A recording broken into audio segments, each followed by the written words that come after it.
Hi everyone, it's Ruth Milligan. I'm the founder of Articulation. It's a training and coaching practice in Columbus, Ohio, in the United States. It's my pleasure to bring you a few answers to the questions that your organizers have posted to help you learn what you need to do to become a great presenter. I'm not promising you by the end of this few minutes that you will be a great presenter. You'll have to practice to do that.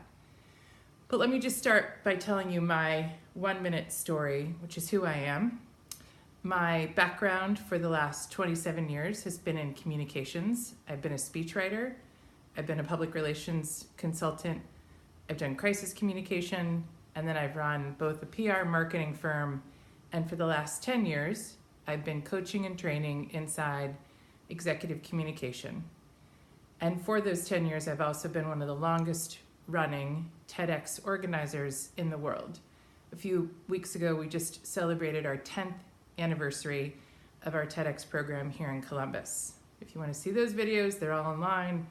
We've been delighted to also coach another 300 or 400 people in the TED style of speaking. So that's one of our niches. It's not the only one, but we are very passionate about helping people, as you can tell, find their voice to deliver consequential messages, especially women. So they have presented to me a list of questions, and I'm going to walk through them because I want to follow the rules. And let's see how this goes. The first one, how does a beginner find a presentation style that suits them? And I'm sorry I'm reading, but it's the only way I know to get the questions off and without memorizing them. My best advice is just be yourself. If you're funny, be funny. If you're serious, be serious, but understand that the audience wants engagement as well. They didn't choose an actress to be on stage likely, but you do need to appreciate a little bit of the presence that it takes to be up there. So we don't want to strip away any of your authenticity, but do appreciate that you might be presenting to a very large audience that requires a good deal of practice. Number 2, when designing your deck, what rule do you stick to? So this one isn't so good for like a quick answer, so I've created a special blog post for you on my website. My website is Articulation Inc., articulationinc.com/UXDX. And on there, I posted our favorite top rules of slide design. I am no presentation zen or slideology author, but I would encourage you to look at the table stakes of what we consider to be the basic, most important rules of slide design. You can follow the deck on that blog post and link to some other resources that might be helpful to you. I'll also say that we actually don't talk about slides until the talk is done. So I actually encourage you to really put aside the conversation about what the slides look like until your story and all of your content is completely finished. I promise you, it may seem a little backwards for those of you who are high visual folks, but you have to pretend as if the slide deck wasn't there to write a great story, and then look at the slides that are needed for the audience to appreciate and engage with the content you have. Okay, excuse me. What presentation tips can you offer to keep your presentation on point? Well, we do a lot of content coaching. So we believe that in order to keep a presentation concise or on point is all in the pre-work before you actually structure your presentation. We want you to structure your thinking first. So imagine if there's a building under construction and you have the staging area next to it with all the mortar and the brick and the steel and the construction trailers. That's where we like to play first and decide what gets in or what gets out of the materials needed to build that building. That's the same thing as picking the one idea that you want to share, finding the 3 main supporting points that go with them, and the stories and data that will support those points. Then, when you move over to build the building, all you're really doing is sequencing those things. But you don't want to write a speech. Actually, we don't actually encourage people to script while you're deciding what gets in or what gets out.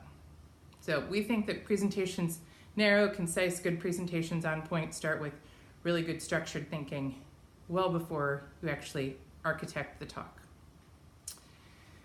Okay, what would you say to people who have a fear of public speaking? So this one is like, there's 1,000 blog posts and great books on this. I would actually encourage you to do 3 main things. The first is work on your content. A lot of nervousness comes when people just aren't prepared with their story. We encourage you to include as many stories too as possible, because those are easier to tell than reading bullet points. And nobody wants you to read a bullet point. Number 2, we always say, go look at the room that you're going to present in. Understand where you're going to stand, how many people will be there. Certainly if you can practice with the tech in the room, 50% of your anxiety and nerves will go away. We know that to be true. And the third point is practice. Get lots and lots of practice. Find real people and real situations, not necessarily maybe in the kinds of rooms, if you can't do that, to give you feedback, to give you a chance to just do it over and over again. And in that spirit, make sure to do what I'm doing today, which is to record yourself. Nothing gives you better feedback than you watching you. I know it's scary, and I know you don't want to do it, but I promise you, it's the most successful thing in helping you to reduce your nerves. Next, what's the best way to captivate an audience? Well, I like to say this actually has 3 points as well.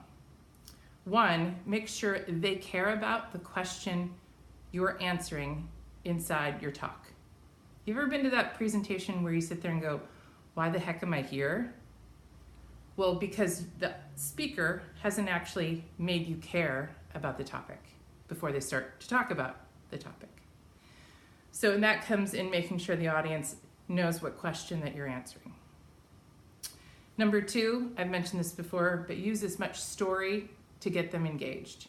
People love to hear sensory data and stories with beginning, middle, and ends. Stories are wonderful ways to evoke the emotion and keep people engaged. And number 3, just one thing never to do, never, ever, ever read your talk. It's the best way not to captivate an audience. Next question, how does someone improve their presence on stage? I refer you to a book called Play the Part by Gina Burnett.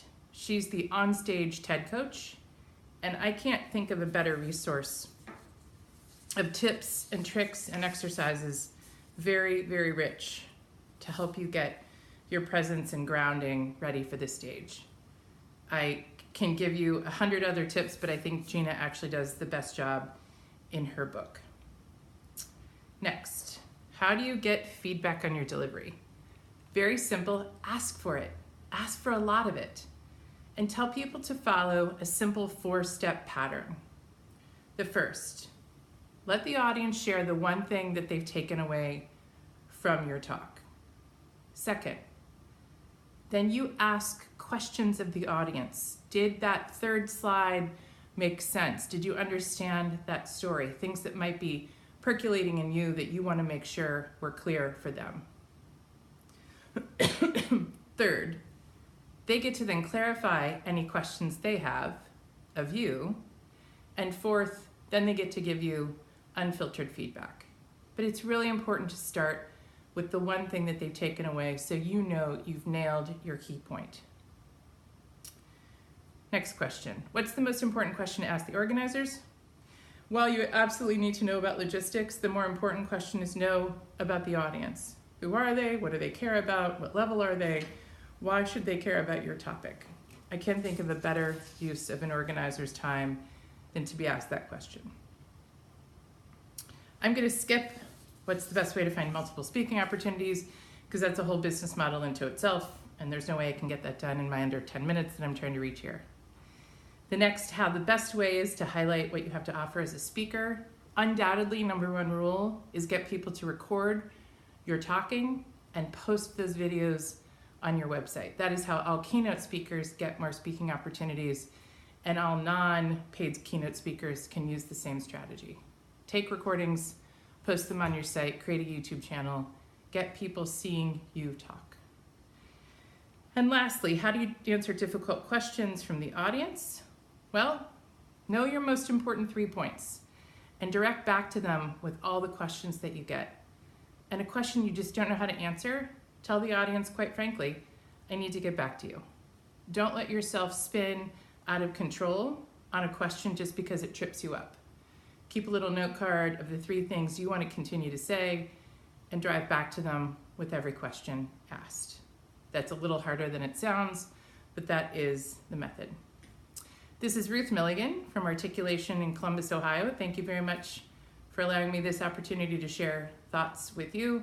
Do feel free to check out my blog at articulationinc.com. We've been writing tips on content, storytelling, public speaking, and more for the last 10 years. You'll find lots of resources there to support you in your journey.